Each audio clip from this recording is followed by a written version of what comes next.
ज़ियाबितस होती क्या है? ये उर्फ़ आम में शुगर कहते हैं। हमारी आबादी का तकरीबन 17 से 26% हिस्सा वो इस मर्ज़ से मुतासिर है। हलक का चटकना या प्यास का ज़्यादा लगना या कमज़ोरी महसूस होना, ये सारी वो कॉमन सी अलामात हैं जो किसी भी मरीज़ में पैदा हो जाती हैं जब उसको शुगर की तकलीफ़ हो।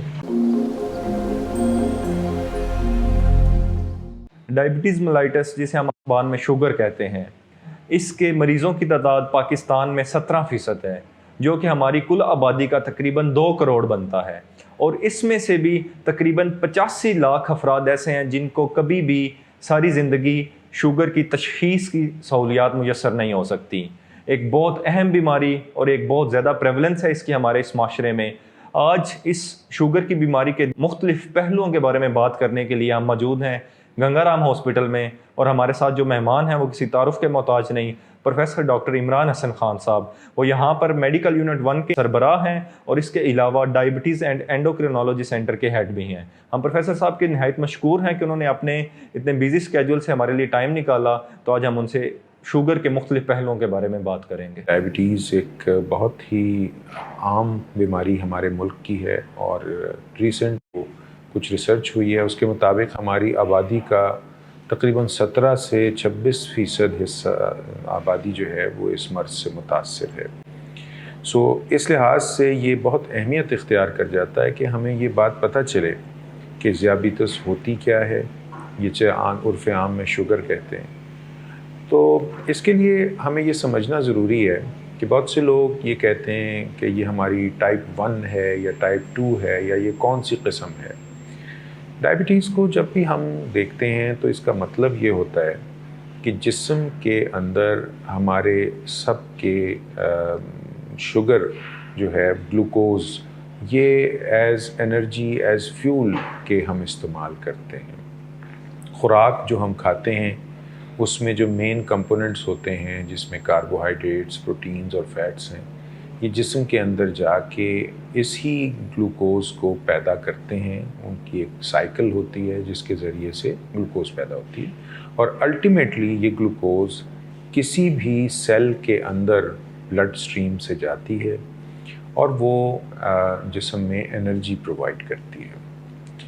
अब इंसुलिन का काम इसमें सिर्फ इतना सा है कि ये जो मूवमेंट है खून से सेल के अंदर, इसको इंसुलिन फैसिलिटेट करती है। इंसुलिन की मौजूदगी सेल के ऊपर समझें आप इस तरह से कि दरवाज़ा खोल देती है। इंसुलिन की मौजूदगी में ये ग्लूकोज सेल के अंदर मूव करती है और इसको सेल इस्तेमाल कर सकता है। अब अगर इंसुलिन मौजूद नहीं होगी तो ज़ाहिर है ये दरवाज़ा ही नहीं खुलेगा। जब दरवाज़ा नहीं खुलेगा तो ग्लूकोज अंदर नहीं जाएगी सेल के, और जब अंदर नहीं जाएगी तो फिर अब सेल मुख्तलिफ मसाइल का शिकार हो जाएगा, जिनमें एक अलामत, जब किसी के पास ताकत नहीं होगी तो उसे क्या महसूस होगा? कमज़ोरी। इसी तरह से उस ग्लूकोज़ के साथ जिस्म इस सेल के अंदर पानी भी मूव करता है, तो जब ग्लूकोज़ नहीं जाएगी तो पानी भी नहीं जाएगा साथ, तो पानी की कमी होने लगेगी जिसे हम डिहाइड्रेशन कहते हैं। न सिर्फ वीकनेस बल्कि डिहाइड्रेशन शुरू हो जाएगी। जब डिहाइड्रेशन शुरू होगी तो इसकी वजह से अलामतें शुरू हो जाएंगी कि भाई मुझे प्यास ज़्यादा लगने लगी है, हलक चटकने लगेगी, पेशाब की जो ज़्यादती है वो इसमें इस वजह से होगी कि जो ग्लूकोज़ ब्लड के अंदर थी अब वो सेल में तो मूव हो नहीं सकती, एक ख़ास मकदार से ऊपर होने की वजह से वो किडनी से निकल के और पेशाब के रास्ते निकलने लगेगी और उसकी वजह से मज़ीद पानी ज़ाय होने लगेगा।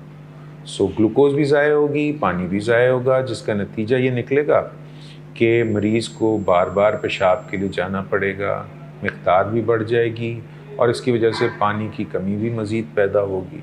मज़ीद प्यास लगना शुरू हो जाएगी।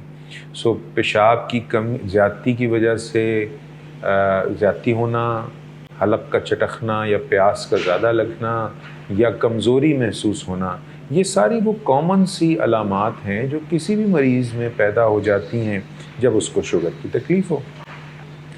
अब ये इसकी जो मसला है, इसको हम कंट्रोल कैसे कर सकते हैं? इसके लिए ہمیں یہ جاننا ضروری ہوگا کہ بھی اس کی علامات اس کے علاوہ اور کیا کیا ہو سکتا ہے۔